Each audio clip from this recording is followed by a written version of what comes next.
Where to start? Give me one story when you hear the words Disney Creepypasta. Oh, wait. Some people may think of Suicide Mouse or tapes from Treasure Island. But I bet you the very story that 99% of people will always think about when they hear those words is Abandoned by Disney. Somehow, that story was able to freak us the fuck out and leave us with so many questions unanswered. Let's just appreciate on how well written every single bit of that story was. And after listening to that story, I'm sure you probably searched it up to see if somehow the story and the place, Mowgli's palace, were in fact real. But how would a Mickey Mouse costume move on its own? Especially if the corpse inside of it was, well, dead. But what if somehow related to something that was in fact real? I mean, think about it. Disney is a really big and powerful company that most people wouldn't think of much causing any harm or hiding anything sinister. But Disney is capable of hiding things from the public eye within seconds. Ever heard of No One Dies at Disneyland? It's an actual thing. You could search it up. Supposedly, Disney finds a way to move any injured people out of the park into a hospital before they're even declared dead. Even though sometimes they are already dead before even being removed off the premises of the park. This is an example of how Disney is so quick to act upon things that may damage their company and ruin the supposed magic. Anyways, enough of that. Let me tell you my experience and why I think that Disney is hiding something really dark and evil. I actually used to work in Disneyland, California. What I'm about to tell you happened recently, okay? But in order for you to understand, we have to go back about 2 months ago. I really needed a job at the moment, and was originally going to work for retail, but decided to go for something that I thought would be fun and safe. Needless to say, I was very wrong. But the first few weeks working there went by normal, I guess. I got adjusted to my routines and shifts and was comfortable for a decent amount of time. Until it began. Around a month of working in the park, strange things started happening. People would complain about being followed around by a certain park mascot. Sometimes it would be Goofy. Another time it would be Pluto. But most complaints, you guessed it, would be Mickey Mouse. And these complaints initially sparked my interest, which made me switch to the position of security guard. Little did I know that it was going to be the greatest mistake of my life. And this is when I met and was paired with Anthony, a guy 2 years younger than me. Anthony always seemed a bit off and jumpy while patrolling the park with me. And when I would ask him why he seemed scared, he would just say that it was his anxiety and his stress acting up. But I knew something worse was going on with him, even if he didn't say it. And things at the park did indeed get worse when parents started complaining about the mascots getting a bit too friendly with their kids. The mascots would supposedly try and take the kids, but would luckily not get very far. There were even some complaints about the costumes looking too real, quote unquote, that it made some of the children scared. And this was enough to get security involved.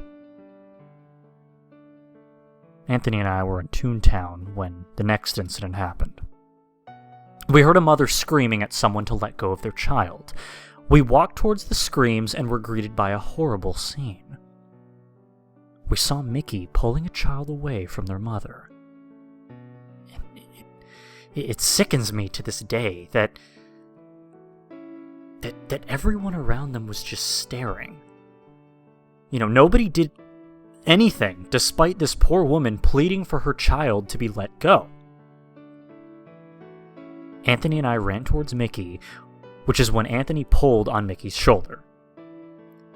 "Let go of the boy," Anthony said angrily. The Mickey mascot turned slowly and just stared at him. Anthony was scared. It was obvious, but he didn't want to show that he was scared, especially with so many people watching. A few seconds passed when I kid you not, the goddamn costume blinked. And surprisingly, Anthony didn't seem to notice this, instantly telling Mickey that he was to report to the clubhouse, which was a code we used when we were there, where incidents with mascots occurred in order to not break the stupid magic of the park. Mickey lets go of the kid and walks off. Everybody around us starts to move on with their day as if nothing happened. Anthony, did you see the fucking mouse's eyes? I asked. No, what are you talking about? He replied, confused. When you were telling them to let go of the kid, it blinked. The costume fucking blinked. Its eyes. I swear. It happened so fast, though. Maybe I was hallucinating? I don't think so. It looked too real, man. Anthony went pale and proceeded to tell me that he did indeed believe me. I was shocked and confused that he actually believed some nonsense that I just told him. Anthony and I went on our lunch break and sat on benches away from the public where nobody would hear us. What's going on, man? I confronted. Look, I'm gonna make this quick and short. Okay, last summer, I saw something that I shouldn't have. It wasn't here, though. It was in Florida, in between the Disney World parks. It sits on a small island in Bay Lake. It's called Discovery Island. Have you heard of the story, Abandoned by Disney? He whispered. Yeah, I have. It's one of the most popular creepypastas out there, but it's just a story. Well, I thought it was too. But I don't think it is. At least half of it isn't. He interrupted himself. Well, what do you mean? I asked. It's too much to explain. This isn't the right time nor place, but just know that there is something evil in that island.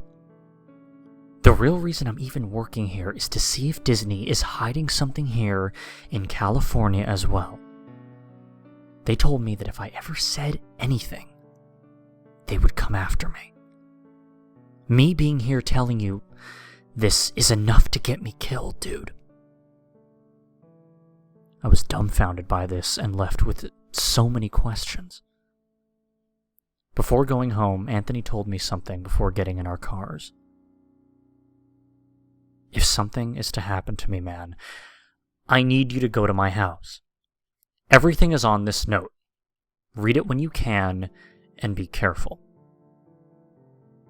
He handed me a piece of paper and waves a last goodbye before pulling out of the driveway. I went home and knocked out as soon as my head hit the pillow. The next day, which was yesterday, Anthony didn't show up to work. I wasn't paired up with anybody as a replacement, so I was on my own. To my damn luck, an incident like yesterday was happening again. This time, I went up to Mickey and yelled at him to let go of the kid like Anthony did the day before. And as I touched his arm, my heart dropped. It felt like real fur. Real, actual fucking fur. This is when I saw his eyes up close. They were big and round, but they seemed real. Just imagine human eyes, but tall, and more round. Its fucking mouth smelled foul. It smelled like rot. I then looked down and noticed its gloves have a red tint to them. My nerves kicked in, and I managed to say some simple words. You are to report to the clubhouse now, I said nervously. It stared at me for a few more seconds before walking off. I went and sat at a nearby bench, my heart pounding profusely. I sat speechless, thinking about what I had right in front of me. It looked like a Mickey Mouse costume, sure, but it didn't have those fake features to it. It seemed alive. I mean, was Anthony being serious about Disney having a dark secret? Were the mascots even costumes with live people in them, or were they alive?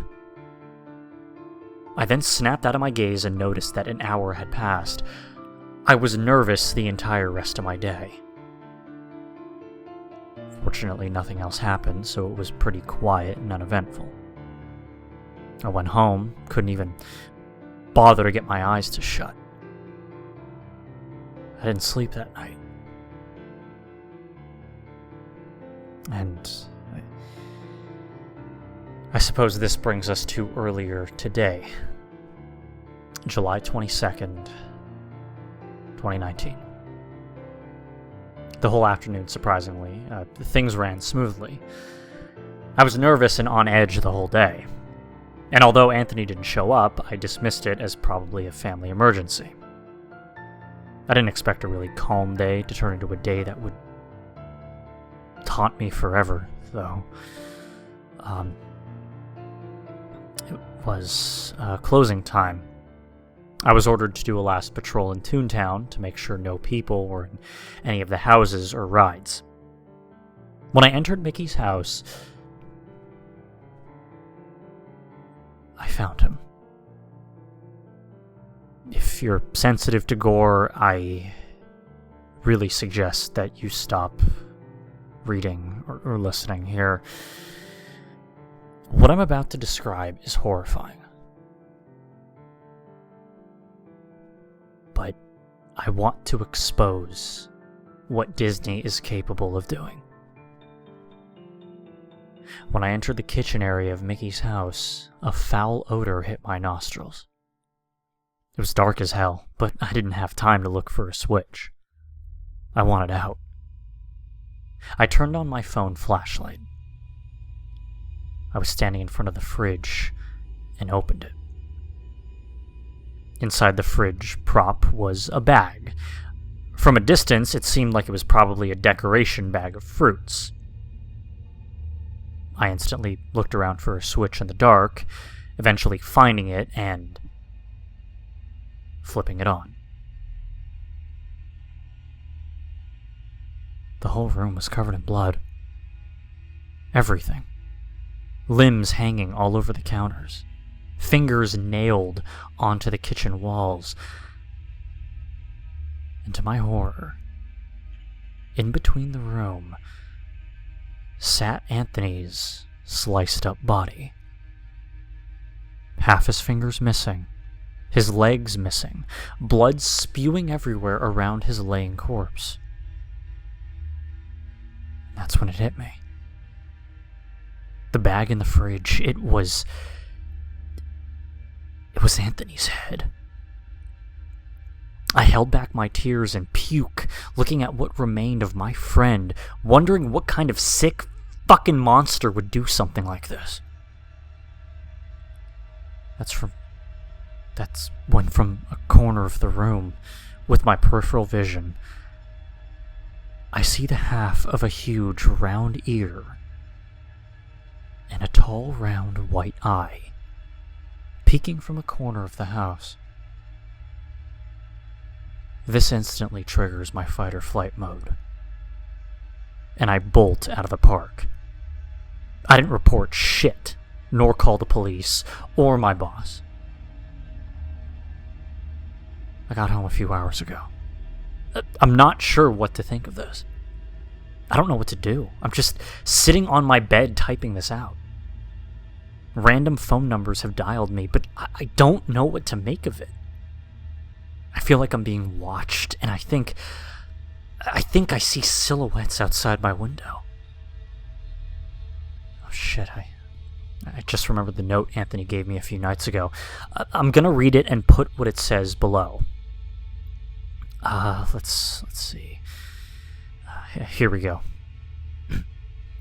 The note reads, "Hey man, look, I know this will all sound strange, but I have to go back to the park after our little talk at the benches.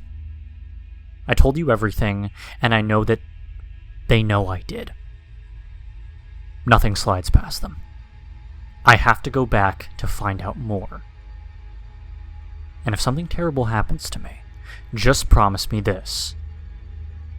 You have to go to my apartment. Okay, I'll leave the address on the back of this paper. You also have to take my computer with you. I'll leave the password on the back of this paper as well. In the computer, in my notes, I have everything written down about what happened in Florida. Please, you have to get my computer and release what I wrote down. Send it to random emails. Post it online. I don't give a shit.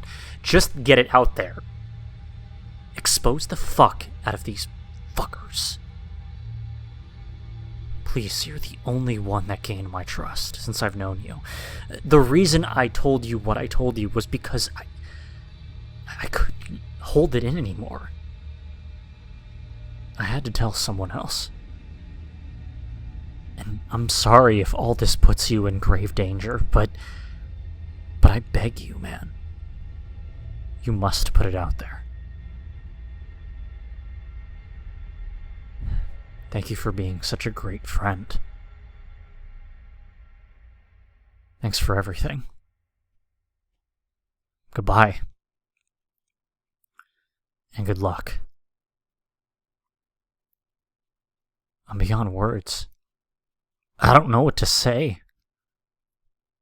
I'm afraid that this is where my story ends. I'm going to try to go to the address Anthony left me to take his computer and hide as far away as I can.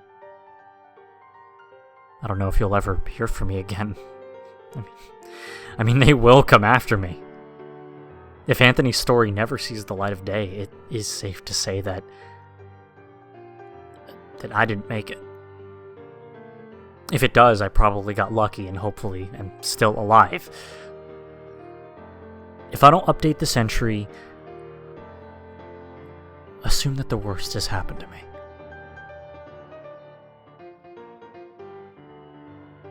Hey, Nick here. I was going through some old emails dating years back and found this on my spam folder. There's two, actually. One is this one, which is labeled Disneyland 2019, and the other is just labeled Disney World 2018. By reading through this one, it seems that it's from 2019, so that would make it 3 years old? Not sure how I received it, but here it is. I'll try and send the other one later. It's probably just one of those stupid scam things. I'm gonna try not to put too much thought into it. Okay?